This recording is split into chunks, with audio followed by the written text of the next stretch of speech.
आज हम देखेंगे स्टडी स्टेट। ठीक है, स्टडी स्टेट क्या होता है, लोडिंग डोज क्या होता है, मेंटेनेंस डोज क्या होता है, ये सारी चीज़ें हम आज देखेंगे। ठीक है, डॉक्टर एज अ डॉक्टर हमें क्यों पढ़ना ज़रूरी है। ठीक है, अब ये देख लो कि स्टडी स्टेट क्या होता है। पहले तो स्टडी स्टेट से पहले हमें हाफ लाइफ समझनी चाहिए। हाफ लाइफ क्या होती है, एक जो हमने दवाई ली है, फॉर एग्जांपल पैरासीटामोल का एग्जांपल देते हैं। पैरासीटामोल जो है ना, हम 1000 मिलीग्राम एक एडल्ट का डोज है। ठीक है, ये ना इसकी हाफ लाइफ कितनी होती है, 2.5 आवर्स। मीन्स कि 2.5 आवर्स के बाद 1000 मिलीग्राम जो है ना फिर 500 मिलीग्राम में कन्वर्ट होगा। ठीक है, अब हम ये नहीं कहेंगे अगले 2.5 आवर्स में ये जो 50 मिलीग्राम है वो भी चला जाएगा। नो, देखो 1000 मिलीग्राम जो है जीरो टाइम में 100 बाय अवेलेबिलिटी है। 1000 मिलीग्राम एक अडल्ट का डोज है पैरासीटामोल का, पेनाडोल का। ठीक है, अगर एट जीरो टाइम में 1000 मिलीग्राम है, अगर 2.5 आवर्स के बाद ये 1000 मिलीग्राम जो है 500 मिलीग्राम में कन्वर्ट होगा। मीन्स कि 1000 का जो है 50% जो है हमारा वो लॉस हो गया है, बाकी 50% जो हमारी बॉडी में रह गया है। अब जो 500 मिलीग्राम का जो 50% होगा वो कितना होगा, 250 मिलीग्राम। ठीक है, अगले 2.5 आवर्स में जाएगा तो 2.5 आवर्स 2.5 कितने होंगे, 5 आवर्स। ठीक है, तो मतलब 5 आवर्स में कितना डोज बचा, 250 मिलीग्राम। ठीक है, 70% हमारा बॉडी लॉस कर गया। अब कितना बचे, 30%। इसमें 250 मिलीग्राम का 50% अगर निकालो तो कितना होगा, 12.5। ठीक है, मिलीग्राम वो निकल गया। पीछे कितना बना, 10 to 15% जो है हमारी बॉडी में पैरासीटामोल का डोज बचा है। ठीक है, उसमें जैसे अब इसलिए पैरासीटामोल को हर 6 घंटे में रिपीट करते हैं। ठीक है, ताकि ब्लड लेवल में मेंटेन रहे और पेन रिलीफ कंटिन्यू रहे। ठीक है, अगर तुम एक ही डोज बार बार सेम इंटरवल में दोगे तो जैसे हर 6 घंटे में 4 से 5 डोज के बाद बॉडी एक स्टेडी स्टेट में लेवल बन जाती है। क्या, स्टेडी स्टेट लेवल बन जाती है। यानी ड्रग का इनपुट जो होता है, स्टेडी स्टेट क्या होता है, ड्रग का जो इनपुट होता है वो इक्वल हो जाता है ड्रग के आउटपुट से। ठीक है, तो ब्लड लेवल स्टेबल हो जाता है और इफेक्ट भी कांस्टेंट रहता है। ना ज़्यादा हो रहा है ना कम हो रही है, ना बॉडी में ड्रग ज़्यादा रह रही है ना ज़्यादा एलिमिनेट हो रही है, सेम लेवल है। ठीक है, तो प्रिंसिपल सारी क्रोनिक मेडिकेशन में यूज़ होता है, जैसे एंटीबायोटिक, एंटी एपिलेटिक एक्सेट्रा। ठीक है, अब हम बात करते हैं डोजेज रिजिमेंट, ड्रग डिज़ाइन और ऑप्टिमाइजेशन के बारे में। ये बहुत इंपॉर्टेंट टॉपिक है फार्माकोकाइनेटिक में, जिसमें हम समझेंगे कि हम कैसे एक ड्रग को डोज और इंटरवल में डिसाइड करते हैं ताकि वो पेशेंट के लिए इफेक्टिव और सेफ रहे। अभी हमने स्टडी स्टडी पढ़ा, हाफ लाइफ पढ़ा, बहुत इंपॉर्टेंट है, ये सही से समझ में आ जाएगा।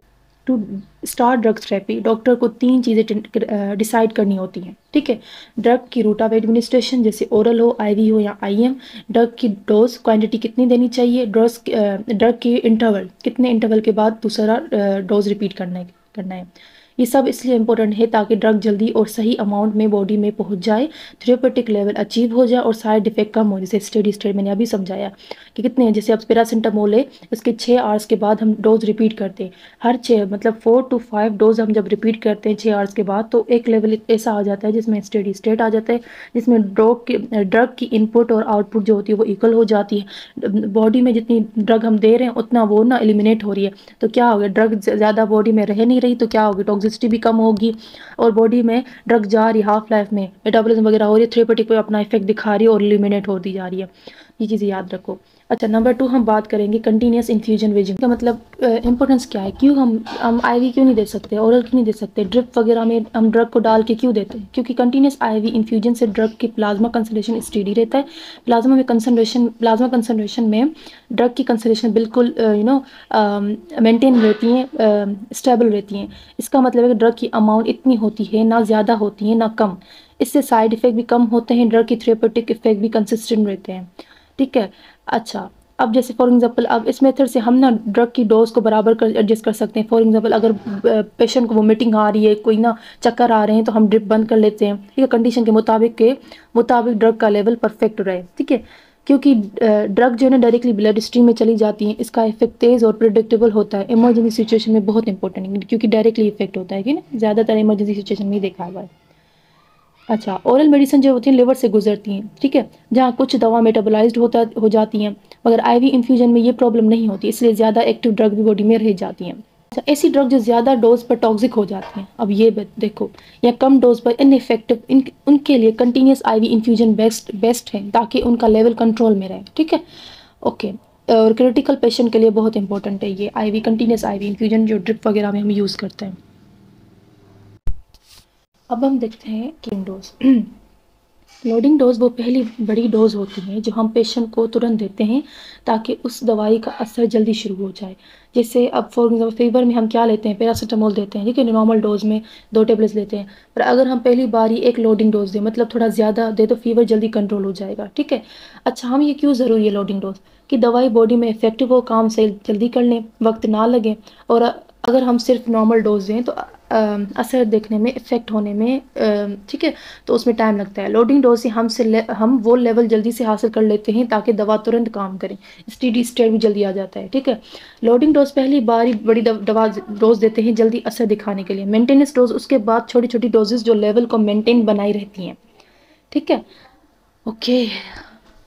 अच्छा, अब लोडिंग डोज के और मेंटेनेंस डोज के एक एग्जांपल देखेंगे। अब फॉर एग्जांपल एक इमरजेंसी में ईआर में एक पेशेंट आया हुआ है अनकंट्रोल सीजर्स में। ठीक है, उसके इतने सीजर्स चल रहे हैं कि उसका अपना डेथ का भी मतलब में भी काज हो जाए। तो हम क्या करेंगे, स्टार्ट ही हम को सोचेंगे नहीं, स्टार्ट ही हम लोडिंग डोज से करेंगे। ठीक है, जब सीजर्स कंट्रोल नहीं हो रहे हैं तो लोडिंग डोज देना ज़रूरी होता है, क्योंकि लोडिंग डोज से हम फास्ट थेरेप्यूटिक लेवल ब्लड में ला सकते हैं। इससे सीजर जल्दी कंट्रोल हो सकते हैं और ये इमरजेंसी सिचुएशन में हेल्पफुल होता है।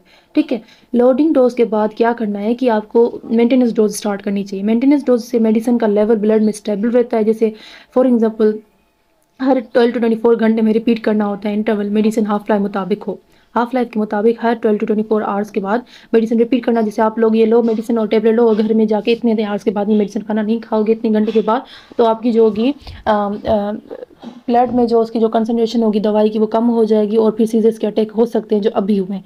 तो आप क्या करेंगे, मेंटेनेंस डोज के लिए हम कम डोज की दवाई देंगे, और हम कहेंगे तुम लोग ये जाके वन खा लो। ठीक है, घर क्या लोडिंग डोज, अच्छा नहीं, लोडिंग डोज को हम ना एक बात याद कर लो कि लोडिंग डोज ना बार बार रिपीट करना नहीं चाहिए, क्योंकि जाहिर सी बात है एक लोडिंग डोज क्या होती है, बड़ी जो डोज होती हैं, तो जाहिर सी बात है एक बड़ी डोज हम दे रहे हैं तो उसकी साइड इफेक्ट भी उतना बड़ा होगा, टॉक्सिसिटी भी उतनी बड़ी होगी। ठीक है, और मेंटेनेंस डोज आपको पता है रिपीट रेगुलरली देना चाहिए, अगर नहीं देंगे तो हमें फिर लोडिंग डोज की मतलब ज़रूरत पड़ेगी। ठीक है, वापस आ सकते हैं सीजर्स वगैरह। तो ये बात याद कर लो। आई होप आप लोगों को समझ में आया।